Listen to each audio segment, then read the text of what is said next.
Hello to the good honey bee yard. I am counting up my harvest, and here it is. This is what I got in December.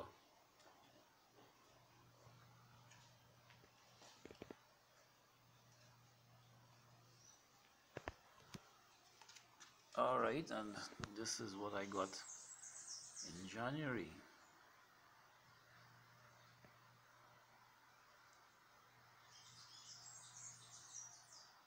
February, I got that little bit from the brood.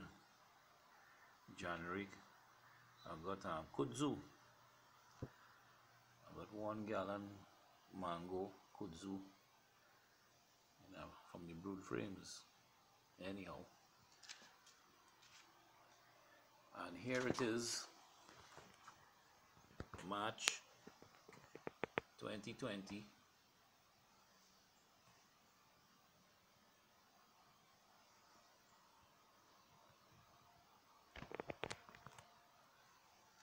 And what I have over here in some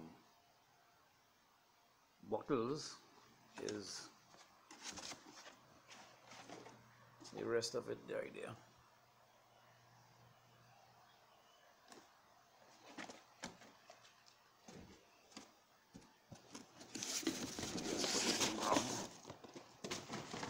I'll do two different set of bottles here.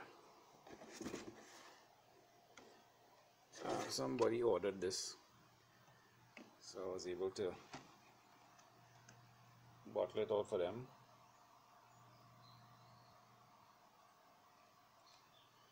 And you see on my bottles I have a little recipe.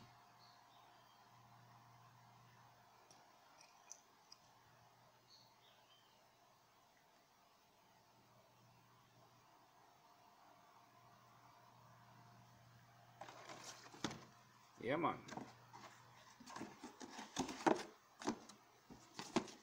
So all in all,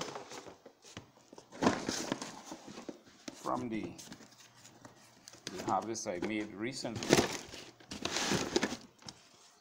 I got 240 pounds of honey.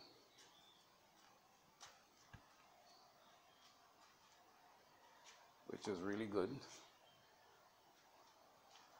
And coming up soon, I will have some more honey to extract. So that's about it for 2020 so far.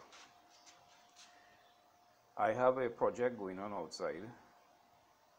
Let's go and take a look at that. Okay, it's here.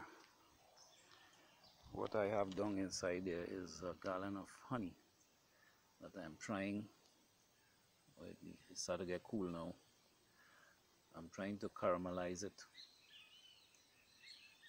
and so far it seems to be doing very well. It have reduced very much in the amount, so as soon as it cool down sufficiently, I will test it out and see. This unit, this Solartech black box wax renderer slash cooker, slow cooker. I also cook food in there, you know. It's very, very efficient. Very efficient, when I tell you. It works like a charm. It will surprise you in all kind of ways. Yeah, man.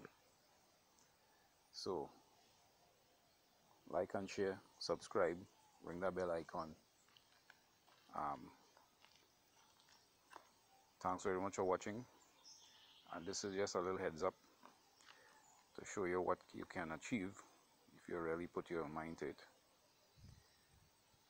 Tomorrow will be a special day. I'll be going to the bee yard at the back of me and see what I can harvest over on that side. All you have seen so far is what I did at my backyard here. But tomorrow I'm going out in the field. Check that out. So stay tuned. Don't go too far. More goodies. In fact, more good bees videos are coming your way. I have a whole project going on over on that side. Yeah, man. TTFN, and I will catch you in the next one.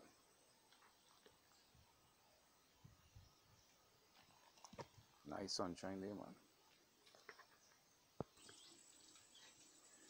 Okay, so what we are looking at here is my neighbor.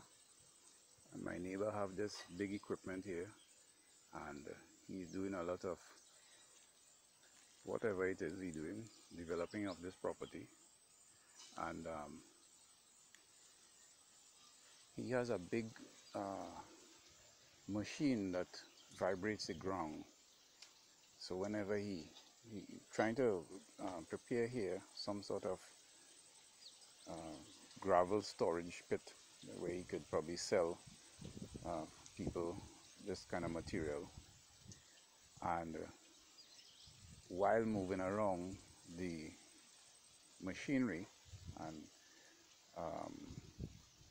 vibrating the ground, that is one of the things that cause my bees to come across on the side and plant quite a number of stings on these workers, and even the surveyors got stung. He himself got stung, and you know, I had to come across here and have a chat with him. And he vaguely mentioned that, you know, he'll have to do what he has to do. I take that to mean if it means that he'll have to poison the bees, he will do that. He and I are not under no bad speaking terms or enemy or anything like that. But when somebody says something like that, you'll have to be very cautious. You have a lot of work to do here still. You have to come here and buy this drain, which is the boundary between him and I, and you have to put up some sort of wall. So I don't know what we will have to do to prevent him getting stung by bees, especially using those equipment. He building a roadway in the middle of the property there, and he need to dig drains on both sides. So right now you have some workers over there preparing the steel work for putting in those drains. So we will have to see what happens. This is the time when my bees are working hard in getting the nectar in, and he is doing this sort of thing here right now, and sort of like want to ask me what to do. You know, I should be doing something, but I am not the person who is creating the vibration. I try my best to put rubber under the legs of the colonies, as you would have seen in previous videos, to prevent that. But if he come in here and creating such a vibration that in my house I am feeling the shock of it because I am right here, then I am not the person at fault. I can do more than what I am doing. See, I am right here and he is right there. So I don't know what will happen yet. In any event, he has to do what he has to do, I guess, and then I will have to do what I have to do.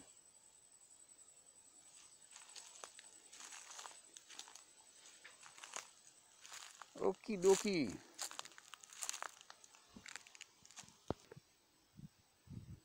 Alright, on a better note, the mango trees have started to flower again.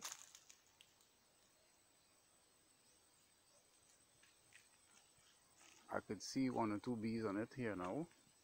The ones that are, you can see the bees up there. The ones that are in the direct sunlight. And of course this hog plum tree, one side of the hog plum tree is in bloom again, which is really nice.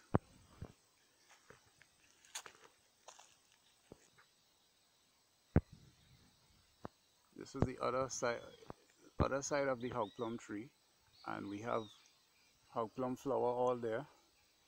And this side of the hog plum tree, getting ready to let out its flower. And right down here you can see mango tree in nice bloom here.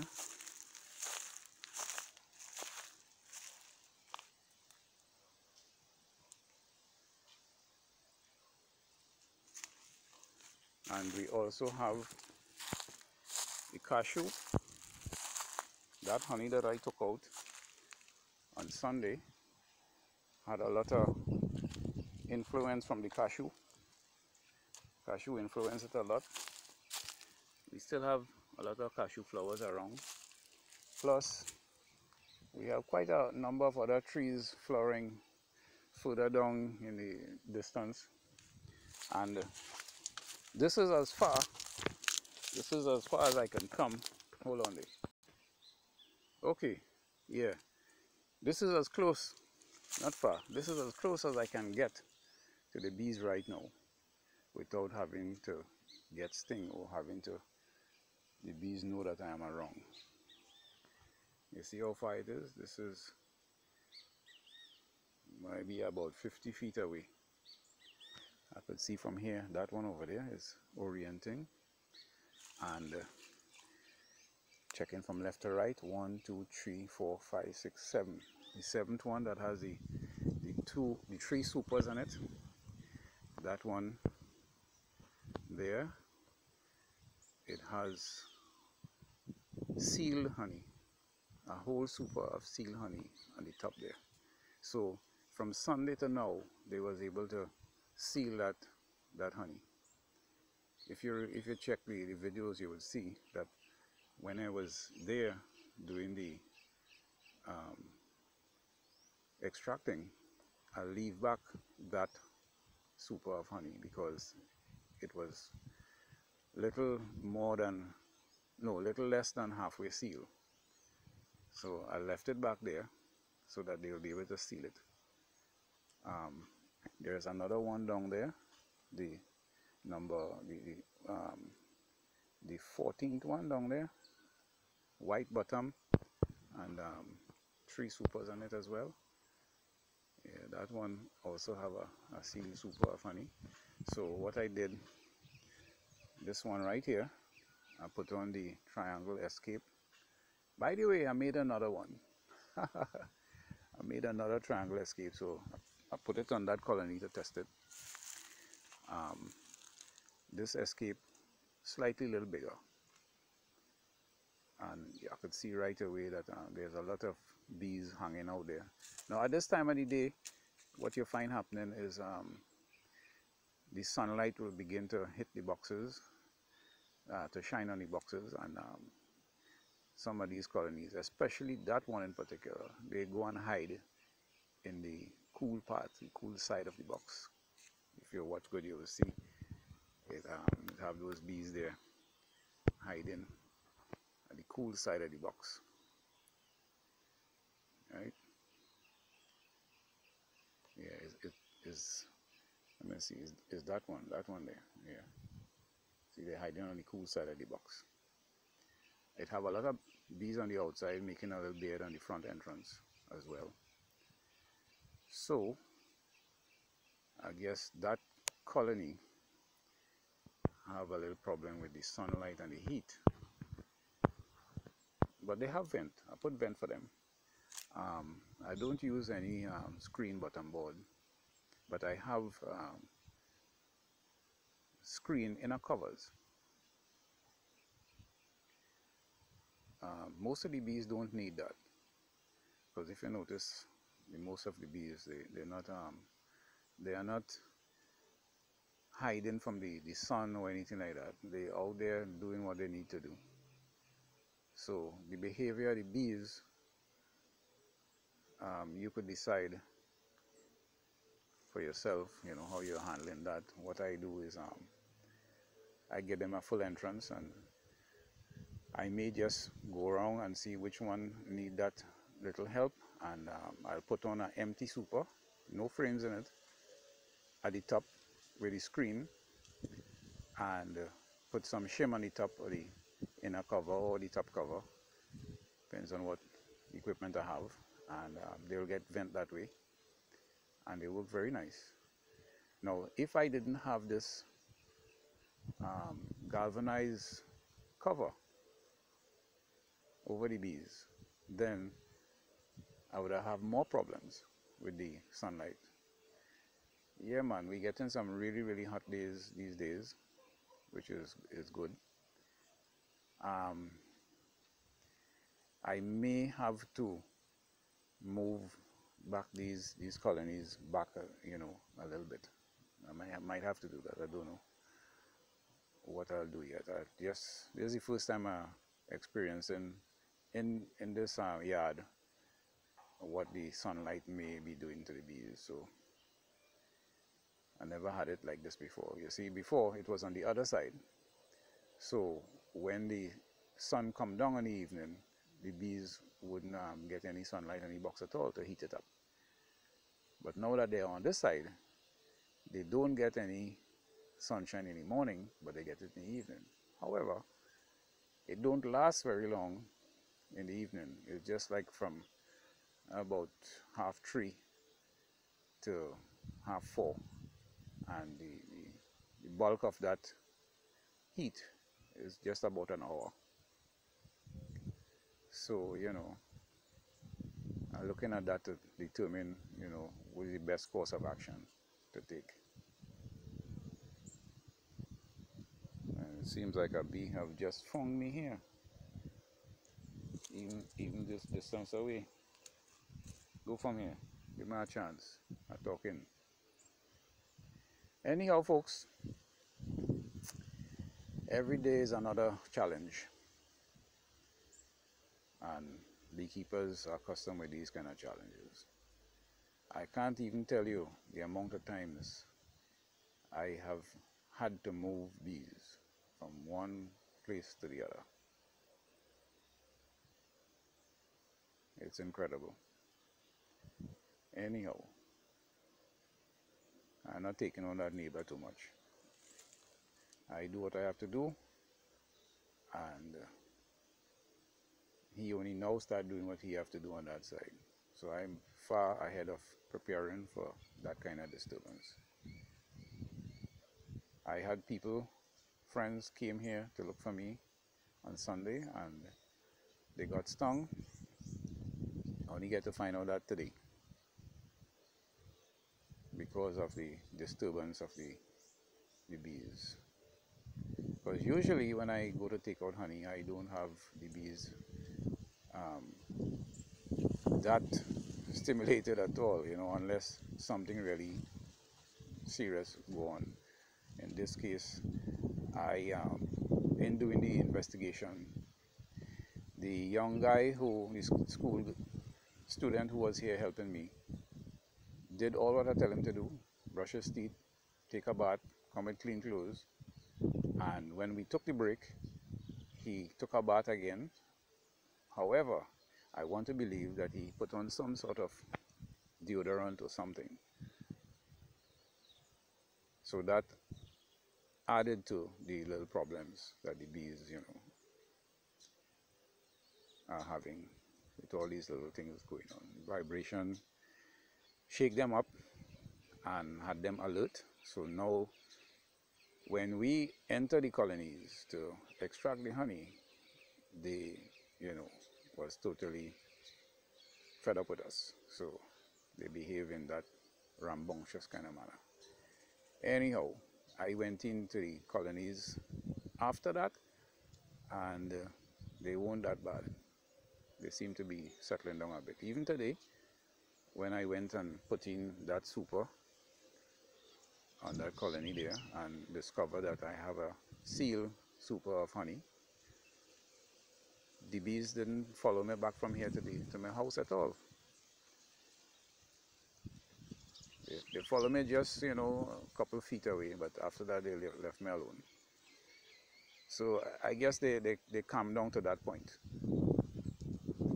Anyhow, folks, I'm rambling on, and I just letting you know what is happening. So if you could do me a favor, stay safe, protect yourself and other people as well, do the right thing, and I guess I'll have to catch you on another one. I'm trying to play brave, you know. I want you to see the beard. That colony there seemed to be really, really powerful. So I'll just make a quick pass. I'm not going to run or anything, just so that you'll have an idea. I hope I don't get stung.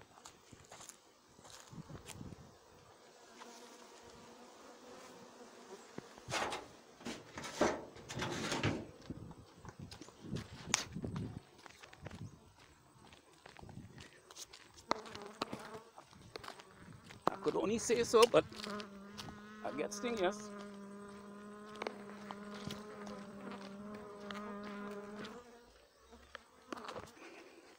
Okay.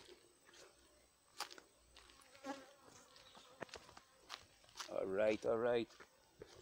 TTFN, folks. Bye for now.